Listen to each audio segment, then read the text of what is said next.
One of the things about being home based is you kind of get through that list of stuff that you've been meaning to do and do and do and do, and you haven't done it yet, like filling up the water feature that's dry as a bone. So at least looking on the bright side, it gives us that opportunity. But in all seriousness, being home based this time, it feels a bit different. I feel different, and we're hearing it from families that we talk to. We're hearing it from you guys. There's something about being home based this time that really is affecting people in a deeper way. And I think the key to it is uncertainty. The brain is just not built to deal well with uncertainty. Our brains crave predictability. They predict knowing what's going on, at least to a certain degree. And at the moment, we have no idea. The lockdown date keeps moving. Sorry, the home based date keeps moving.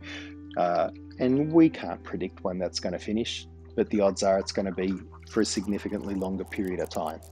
So, just want to talk through a couple of home based realities with you guys today, and give my honest opinion about some things we can be doing at the moment that might be helpful. So, got to plug the thing back in again because I've just remembered it's been so long since I used it that I haven't even had the power connected. So, one of the things that I'm finding helpful is to reminding myself to just accept reality, real reality. And at the moment, real reality, as we've talked about, is going to be this longer period of being home based. You know, when my brain sort of gets stuck on a date and it's thinking, if I can get through this week or if I can get through the next 2 weeks, life's going to go back to normal. But then the date moves and the goalposts shift, and you end up disappointed and frustrated, and it seems to drag on and on and on. So, for me, one of the things that helps keep me mentally healthy at the moment is to accept a new reality. And the new reality is home based until further notice. So I'm not waiting for July 30, I think was the last date they gave us, but it's already looking very, very unlikely. What's the date after that? Do I trust it? I don't want to, because it sets my brain up again for this expectation. And when I'm living with the expectation that if I can just survive through this, if I can get to this date, life will be back to normal, then I'm always setting myself up for disappointment and frustration. So even though it's tough, once you wrap your head around it and you can get used to this being the new normal until further notice, then we can start delving into how do we make the best of new normal. Being home based, one of the issues is the TV's around a lot. And the TV is often on in the background. And at the moment, it is constant news about COVID or about Delta or about case numbers. And they keep playing it over and over and over again. So I think, particularly when we've got kids around, it's one of the things that can cause this background anxiety. They don't necessarily put it into context, they don't understand the bigger picture. And hearing these numbers or hospitalizations or graphic television ads, it can just be downright scary. So, one of the things I've learned, because I used to leave it on in the background a lot so I could keep up with exactly what was happening, day by day and make plans accordingly, particularly for the clinics. But I've learned the same story just gets repeated. I can check in about twice a day and I'm going to get all the information that I need to be up to date and make decisions.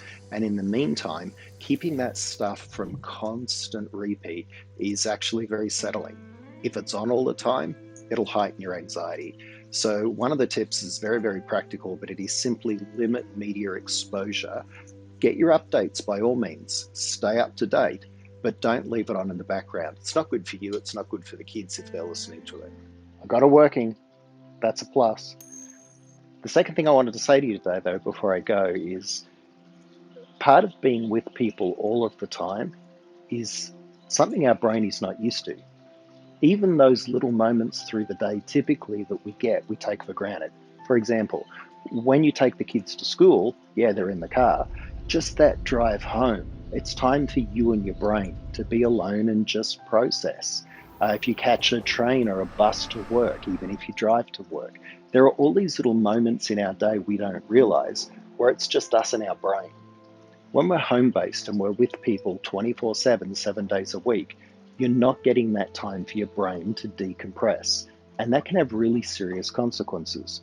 There's an old saying, absence makes the heart grow fonder, but familiarity breeds contempt. And essentially what it says is you miss someone when they're not around. And you all know that feeling.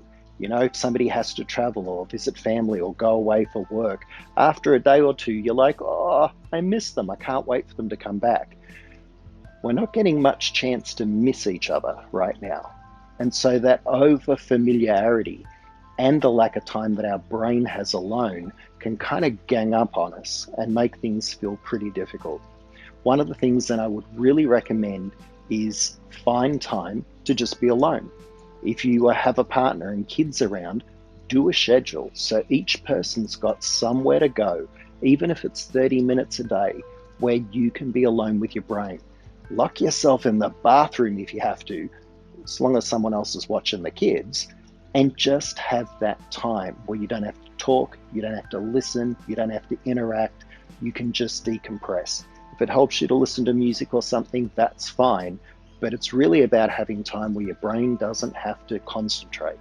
So I hope those little tips are helpful. We're going to keep adding to them throughout the week and throughout the home-based period, because at JBCP, we really do care about one another.